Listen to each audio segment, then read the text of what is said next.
Ngayon guys, mag-harvest naman tayo ulit ng mga itlog ng ating mga manok. Kaya atin ang kukunin nasa palaitlogan sa kanila, sa ginawa nating palaitlogan sa kanya, sa palaitlogan sa kanila. May ginawa na tayo guys, kaya di na tayo mahirapan kasi mayroon naman na ginagawa nating palaitlogan sa kanila.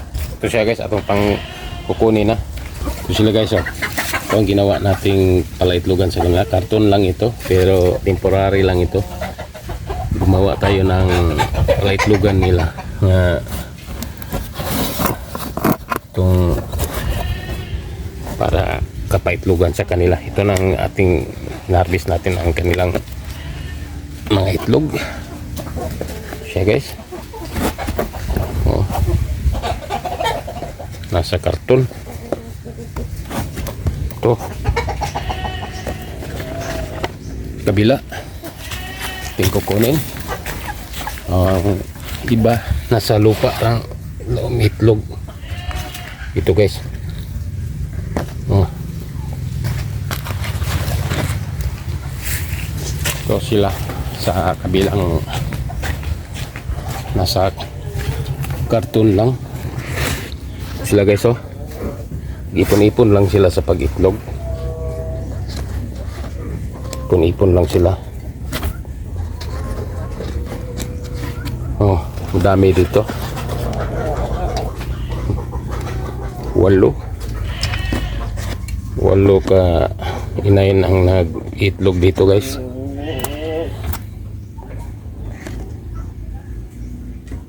Dito sila kabilang karton. Ito sila, oh. Mayroon namang 6 ang dito.